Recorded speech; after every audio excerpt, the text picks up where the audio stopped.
इस वीडियो में हम लोग जानेंगे software programming fundamentals features of programming languages. जब हम लोग किसी भी प्रोग्रामिंग लैंग्वेज के साथ काम करेंगे, जो फीचर्स मैंने यहाँ पे लिखा है, ये सारे फीचर्स एक सॉफ्टवेयर प्रोग्रामिंग लैंग्वेज पे होना ही चाहिए। यहाँ पे जब हम लोग किसी भी प्रोग्रामिंग लैंग्वेज को जब शुरू करते हैं तो उसमें सबसे पहले आता है वेरिएबल्स, साथ में वेरिएबल टाइप्स। वेरिएबल्स होता है एक मेमोरी स्पेस जो एक नेम डाल के उसमें हम लोग कुछ डेटा स्टोर करते हैं, वो होता है वेरिएबल। वेरिएबल बेसिकली तभी काम करता है जब हम लोग का प्रोग्रामिंग रन टाइम में रैम के अंदर एग्जीक्यूट करता है, उसी टाइम पे वेरिएबल्स में रैम के अंदर कुछ मेमोरी को ब्लॉक करता है और उसमें कुछ डेटा को स्टोर करते हैं। ये होता है वेरिएबल्स का मेन काम। तो वेरिएबल्स बेसिकली अलग अलग टाइप्स का होता है, जैसे कि numeric type, non numeric type. तो न्यूमेरिक टाइप मतलब जिसमें नंबर स्टोर होता है, और नॉन न्यूमेरिक टाइप जिसमें स्ट्रिंग डेटा स्टोर होता है। स्ट्रिंग डेटा बेसिकली क्या होता है, जैसे किसी का नाम हो, किसी का मल्टीपल्स टाइप का डेटा है जिसमें नंबर के अलावा कुछ डेटा स्टोर करना है, उसमें नॉन न्यूमेरिक टाइप बोल सकते हैं। ये दो टाइप का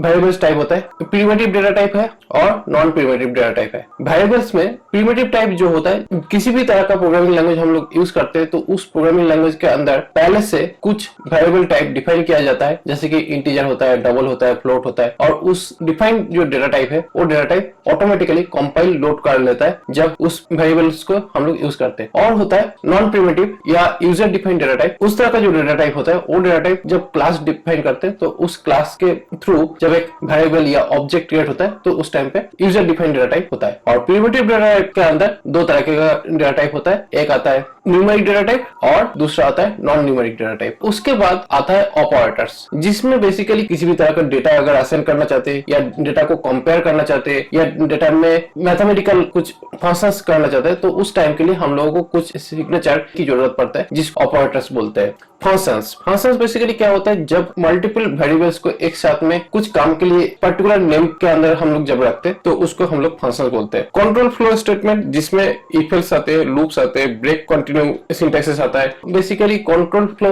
मींस जहां पे हम लोग चेक कर सकते हैं ये जो प्रोग्राम होगा ये कितने टाइम तक चलेगा और उसके लिए क्या लॉजिक हम लोग को यूज करेंगे, कौन सी टाइम पे वो चलेगा, कौन सी टाइम पे वो बंद हो जाएगा। ये सारा चीज हम लोग कंट्रोल फ्लो स्टेटमेंट पे ला सकते हैं। जब हम लोग किसी भी तरह का प्रोग्राम रन करते हैं तो उस टाइम पे अचानक से कुछ एरर आ जाता है या एक्सेप्शन आ जाता है। तो एरर या एक्सेप्शन जो आता है वो बेसिकली ऐसा नहीं है कि हमेशा अननोन मैटर्स के लिए वो एक्सेप्शन या प्रॉब्लम आता है। कुछ एक्सेप्शन वो हम लोग जानते हैं किस वजह से आ सकता है, उसके लिए एक्सेप्शन और एरर हैंडलिंग आना चाहिए। और एक प्रोसेस हम लोगों को जानना चाहिए जो कि क्लासेस से हम लोग bunch of programming with functions, operators and variable के साथ और कंट्रोल फ्लो स्टेटमेंट, एक्सेप्शन, सारे चीज एक साथ में मिला के कुछ क्लासेस को डिफाइन करते हैं, जिस क्लासेस से हम लोग अपने ऑब्जेक्ट को डिफाइन करते हैं और ऑब्जेक्ट को डिफाइन करके जो आउटपुट है वो हम लोग मिलता है थ्रू क्लासेस से। यह से ही ऑब्जेक्ट ओरिएंटेड प्रोग्रामिंग का जो पार्ट है वो स्टार्ट होता है।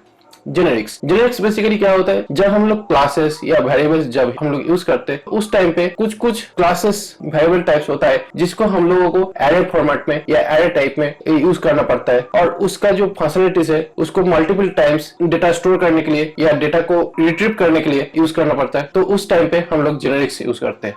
लाइब्रेरीज एंड विजिबिलिटीज, ये बेसिकली बहुत ही ज्यादा एक इंपॉर्टेंट पार्ट है। जब भी हम लोग बड़ा एप्लीकेशंस बिल्ड करते हैं, हम लोगों को हर एक प्रोग्राम लिखने के लिए और उसको स्टोर करने के लिए एक पर्टिकुलर फॉर्मेट या पॉसिबिलिटीज होता है जिसको हम लोग लाइब्रेरीज बोलते हैं। और लाइब्रेरीज के अंदर हम लोग जो भी तरह का एप्लीकेशंस या प्रॉब्लम्स को सॉल्व करते हैं वो लाइब्रेरी के अंदर रहता है, और उसी लाइब्रेरी को अपने प्रोग्राम के अंदर उस प्रोग्राम का जो आउटपुट है वो हम लोगों को मिलता है। लास्ट जो पार्ट है एसिंक सपोर्ट।